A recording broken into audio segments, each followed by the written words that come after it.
देखो ये ISI B math 2013 का पेपर है, ठीक है। हम आजकल यही क्वेश्चन कर रहे हैं, ये बहुत ज़रूरी है। आप जब जेई मेंस और NDA का पेपर और एडवांस का करते हैं तो ऐसे एनालिसिस बेस्ड क्वेश्चन जिसके बहुत स्ट्रेंथ रखता हो क्वेश्चन, वैसे क्वेश्चन को सॉल्व करना बहुत ज़रूरी है। आप जरूर ISI का पेपर सॉल्व करें, ठीक है। क्वेश्चन क्या था, सब्जेक्टिव ना करें फिर भी ऑब्जेक्टिव तो ज़रूर ही करके जाएं। Suppose alpha beta and gamma are 3 real number satisfying cos alpha plus cos beta plus cos gamma is equal to 0 is equal to sine alpha plus sine beta plus sine gamma, then the value of cos alpha minus beta is. देखो अब पूछ रहा है हमसे alpha minus beta, तो हम यहाँ से क्या कंक्लूड कर सकते हैं कि कॉस अल्फा एलिमिनेट करना है और साइन अल्फा एलिमिनेट करना, मतलब आपको सॉरी गामा एलिमिनेट करना है। अल्फा माइनस बीटा है तो हमें गामा एलिमिनेट करना है, चाहे कॉस गामा हो या साइन गामा हो, ठीक है। तो आप देखो यहाँ से हम यहाँ से लिख सकते हैं ना, cos gamma is equal to minus of cos alpha minus of cos beta, ठीक है। 0 है इक्वल टू 0 तो हमने इस तरफ लेकर आ गया। सिमिलरली हम साइन गामा यहाँ से लिख सकते हैं minus of sine alpha, sine gamma is equal to minus of sine alpha minus of sine beta. अब एक चीज़ हमें पता है, cos square gamma plus sine square gamma 1 के बराबर, तो क्यों ना इसको स्क्वायर करें और ऐड करें, इसको स्क्वायर करें और ऐड करें। तो LHS को ऐड करेंगे तो 1 बन जाएगा, और इधर करेंगे तो क्या बनेगा, cos square alpha plus cos square beta plus 2 cos alpha into cos beta plus sine square alpha plus sine square beta plus 2 sine alpha into sine beta, यही तो बनेगा। ये देखो कॉस स्क्वायर अल्फा और साइन स्क्वायर अल्फा 1 के बराबर होगा, cos square beta और साइन स्क्वायर बीटा 1 के बराबर, तो इसे लिख लो 2 प्लस 2 टाइम्स कॉस अल्फा, ऐसे ब्रैकेट करके लिख लो cos alpha cos beta plus sine alpha sine beta. ये किसका दिख रहा है आपको form, cos alpha minus beta का, ठीक है। तो आप इधर लेकर आ जाओ, तो -1 is equal to 2 times cos of alpha minus beta, यहाँ से cos of alpha minus beta जो हो गया वो -1/2 आ गया।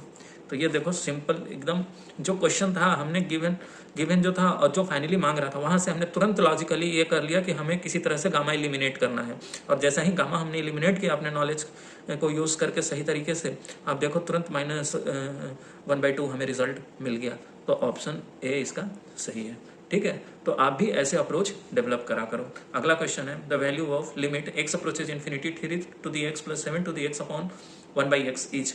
आप देखो इन्फिनिटी रखोगे तो इन्फिनिटी टू दी 0 का फॉर्म बन रहा है। आप देखो इसमें से हम क्या करते हैं, लिमिट x अप्रोचेज इन्फिनिटी, हम 7 to the x factor out कर लेते हैं। 7 to the x इसलिए फैक्टर आउट कर रहे हैं क्योंकि 3/7 बनेगा, 3/7 बनेगा जो कि फ्रैक्शनल वैल्यू आएगा। अगर हम 3/x फैक्टर आउट करते हैं तो आप देखो 7/3 बनता है, जो कि 1 समथिंग समथिंग या 2 समथिंग समथिंग वैल्यू आता है, और उसका पावर करते तो बहुत बड़ी आती। तो इसलिए हम 7 को बाहर करने का फैसला किया। तो 7 to the x factor out करेंगे और उसका पावर 1/x है, तो 7 बाहर निकल आएगा। तो 3/7 to the x plus 1 to the power 1/x। अब यहाँ देखो ये 3/7 है, 0 पॉइंट समथिंग समथिंग आएगा, ठीक है। ये आएगा 0.4 समथिंग समथिंग, और इसके पावर इनफाइनाइट करते जाओ तो और 0.00000 ऐसे आएगा। तो ठीक है, तो ये मतलब जब इनफाइनाइट करेंगे तो ये नेग्लिजिबल टर्म हो जाएगा, ये क्या हो जाएगा, नेग्लिजिबल हो जाएगा, ठीक है। और ये देखो 1 प्लस नेग्लिजिबल मतलब 1 ही होगा, और 1 टू दी, अब ये 1/x है तो x इन्फिनिटी रख दोगे तो 1/0, तो 1 प्लस हम कोई constant function to the power 0 रखोगे तो वो 1 के बराबर ही आएगा। तो फाइनली आपका 7 × 1 जो कि 7 आ गया, ठीक है। तो करेक्ट ऑप्शन ए है इसमें, ठीक है। अगला क्वेश्चन देखो, ये बहुत आसान क्वेश्चन है, ठीक है। आप ये देखो, in isosceles triangle ABC the angle ABC is equal to 120 degree, then the ratio of two sides AC is to AB is. देखो एग्जाम बड़ा है, क्वेश्चन हल्का भी आ जाता है, लेकिन प्रेशर में आदमी गलत कर देता है। तो आप कभी भी एग्जाम के माहौल को कभी हल्के में मत लें। आप रूम में बैठकर एक क्वेश्चन सॉल्व करते हैं और एग्जामिनेशन हॉल में बहुत फ़र्क पड़ता है। कई बार अच्छे कंपटीशन में बहुत आसान सवाल गलत हो जाते हैं हमसे। तो आप देखो इस क्वेश्चन को हम सॉल्व करते हैं, ठीक है। तो आप कभी भी एग्जाम में ओवर कॉन्फिडेंस भी नहीं होना है ना अंडर कॉन्फिडेंस भी होना है, बिल्कुल नॉर्मल रखना है अपना टेम्परामेंट को। ABC 120 डिग्री, ABC ये देखो 120 डिग्री ये है, और क्या कह रहा है, आइसोसेलेस ट्रायंगल है, तो ये दोनों बराबर होंगे एंगल, तो ये 30 हो गया, ये 30 हो गया, क्योंकि ट्रायंगल के तीनों एंगल का सम 180 डिग्री का और दोनों एंगल इक्वल होने चाहिए थे, तो ये 30 हो गया, ठीक है। आप पूछ रहे हैं साइड AC कौन सा है, ये, और AB ये, इसमें ये फार्मूला लगा दो, AC upon sine 120, AC upon sine 120 is equal to AB upon sine 30, ठीक है। AC अपॉन AB पूछ रहा है, AC upon AB is equal to sine 120 divided by sine 30, ठीक है। साइन 120 को साइन 90 प्लस 30 लिखेंगे जो कि कॉस 30 बन जाएगा, कॉस 30 अपॉन साइन 30 जो कि क्या बन जाएगा 1 अपॉन tan 30, tan 30 1/√3 जो कि √3 बन जाएगा फाइनली। तो करेक्ट ऑप्शन इसमें डी आया, ठीक है। आप ऐसे भी यहाँ भी आप cos 30 √3/2 पुट कर देते, sin 30 1/2 कर देते तो 2 से 2 कैंसिल हो जाता है, हम से भी √3 कर सकते थे, ठीक है। अब ये देखो the last digit of the number 2 to the 100 plus 5 to the 100 plus 8 to the 100 is, हम हमेशा पावर वाले में कहते हैं जब भी लास्ट डिजिट पूछा जाए तो आप हमेशा 6 वाला पावर करना, क्योंकि 6 के कितने भी पावर करेंगे लास्ट डिजिट 6 ही आता है, हम तो 6 वाला बनाने की कोशिश करेंगे। देखो 2 to the 4 to the 25, अब क्यों लिखें 2 to the 4 16 होता है, तो 6 आया और 6 का कितना भी पावर करेंगे लास्ट डिजिट या 6 देगा। अब देखो ये 5 है, 5 में कभी 6 नहीं आता है, तो 5 का कितना भी पावर करोगे लास्ट डिजिट 5 ही आता है, ठीक है। तो 5 to the 100 ऐसा ही रहने दो, 5 का कितना भी पावर करो, 5 का एक बार करो, 2 बार करो, 3 बार करो, 5 ही आता है। और 8 है ना, आप 8 को 4 टाइम्स कर लो और फिर ऐसे कर लो, देखो 8 64 है, अब फिर 2 बार और करेंगे तो 64 इंटू 4 16, तो ये लास्ट में 6 देगा। ये देखो इसका लास्ट डिजिट 6 आया, इसका लास्ट डिजिट 5 आया, इसका लास्ट डिजिट 6 आया, दोनों ऐड कर दो, 6 5 11 6 17, तो लास्ट में कितना आएगा 7 आएगा, तो करेक्ट ऑप्शन डी है। तो हमेशा आप वैसे नंबर बनाने की कोशिश करना जिसके कितना भी पावर करें तो वही लास्ट डिजिट बने। जैसे 6 यहाँ संजोग से 5 मिल गया तो 5 को 5 ही रहने दिया यहाँ एज इट इज, और इसको 6 बना के कर लिया, तो देखो करेक्ट ऑप्शन डी आ गया।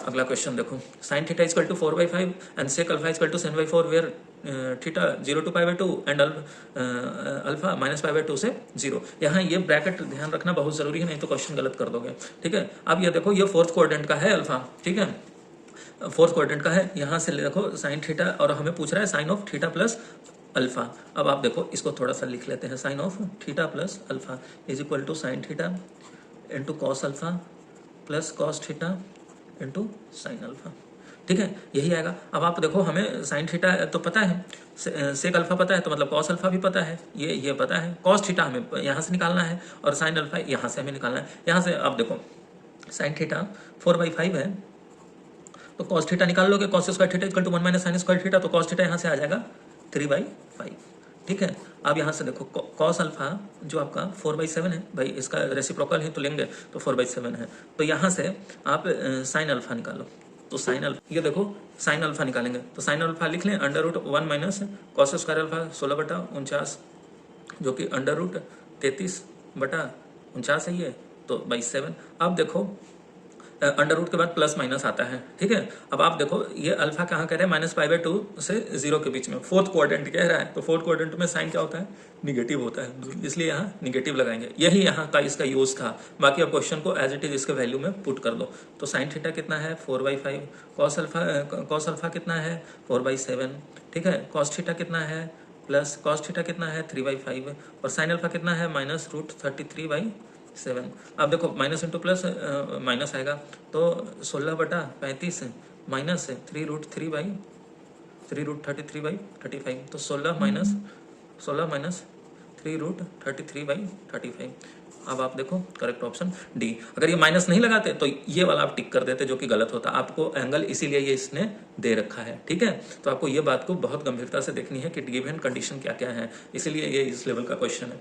देखो i = √-1 and z1 z2 be a sequence of complex number defined by z1 = I and z sub n plus 1 = z sub n square plus I for n greater than equal to 1, then the value mod of z 2013 minus z1 is। देखो यहाँ से z1 हमें पता है, z2 निकालो, z2 निकालोगे n = 1 रख के तो z1 का स्क्वायर जो कि -1 प्लस i आ जाएगा। सिमिलरली अगर z3 निकालोगे तो z2 का स्क्वायर करोगे तो 1 - 2i प्लस i, यहाँ से यहाँ कट गया तो -i आया, ठीक है। एक बार z4 निकाल के देख लो तो z3 का स्क्वायर तो -1 प्लस i। अब आप देखो ये अब रिपीट कर रही है, जो z2 है वो z4 आया, z5 सिमिलरली यही आएगा, z5 अगर कर लें तो z4 का स्क्वायर -1 प्लस i का स्क्वायर प्लस i, तो यही आएगा -i आएगा। तो आप देख रहे हो जो ऑड वाले हैं वो -i आ रहे हैं, तो z 2013 है जो कि ऑड वाला है तो -i ही आएगा, तो मोड ऑफ -i। और z1 कितना है -i, तो -i equal to mod of -2i, इसका मॉड लेंगे मैग्नीट्यूड लेंगे तो 2 यूनिट्स आया, तो करेक्ट ऑप्शन सी है, ठीक है। अगला क्वेश्चन देखो, ये तो बहुत आसान सवाल है, ठीक है। The minimum value of f theta equal to 9 cos square theta plus 16 sec square theta. देखो कॉस का रेसिप्रोकल सेक होता है, तो यहाँ रेसिप्रोकल दे रखा है और मिनिमम वैल्यू पूछ रहा है, तो m > gm लगा दो, m > gm, तो 9 cos square theta plus 16 sec square theta upon 2 greater than equal to 9 cos square theta into 16 sec square theta power 1/2। ये से ये दोनों 1 हो जाएंगे मल्टीप्लाई होकर के। तो यहाँ से लिख लो, इसको थोड़ा देर के लिए x लिख लेते हैं। x/2 greater than equal to 9 into 16 144 का अंडर रूट करेंगे तो 12 है, तो x greater than equal to 24। तो हमें 24 मिला, तो करेक्ट ऑप्शन बी है। अगला क्वेश्चन देखो, suppose α1, α2, α3 and α4 are the roots of the equation x⁴ plus x² plus 1 equal to 0, then the value of α1⁴ plus α2⁴ plus α3⁴ plus α4⁴। ठीक है, अब आप देखो इसमें, अब आप ऐसे क्वेश्चन देख के घबराना नहीं है। आप देखो इसमें कि, तो अब देखो क्या करते हैं, इस इक्वेशन को पहले लिख लेते हैं x⁴ plus x² plus 1 equal to 0। यहाँ से क्या करते हैं, x² को t मान लेते हैं। तो अब देखो t² plus t plus 1 equal to 0। यह देखो क्यूब रूट ऑफ यूनिटी वाला फॉर्म तो दिख रहा है, क्यूब रूट ऑफ यूनिटी। तो ठीक है, यहाँ से हम सीधे रूट्स लिख दिए, t इक्वल टू e⁻⁷ 2π/3 और e⁻⁷ 2π/3। t को लिख दिया x² इक्वल टू e⁻⁷ 2π/3 और फिर x² is equal to e⁻⁷ 2π/3। ठीक है, यहाँ से x1 और x2 लिख लिया, तो x1 इक्वल टू एक प्लस वाला ले लो, प्लस और अंडर रूट चला जाएगा तो i π/3 आ जाएगा, i π/3, और एक माइनस वाला ले लो x2 इक्वल टू, तो इसको α1 कर दो और α2, तो equal to minus of e⁻ plus i π/3, यहाँ माइनस। अब देखो इसके बाद α1 ये आ गया प्लस वाला, α2 माइनस वाला आ गया। सिमिलरली α3 यहाँ से लिख लो, यहाँ से प्लस वाला लिख लो, तो e⁻i और α4 माइनस ऑफ e⁻i⁻3। ठीक है, अब इनका 4 टाइम पावर लोगे तो कितना आएगा, आप यहाँ मैं लिखता हूँ। ठीक है, α1 टू द पावर लोगे तो सब e⁻i 4π/3। ठीक है, और इसका लोगे तो ये माइनस प्लस हो जाएगा क्योंकि 4 टाइम्स इवन पावर है और ये 4π/3, तो e⁻i 4π/3।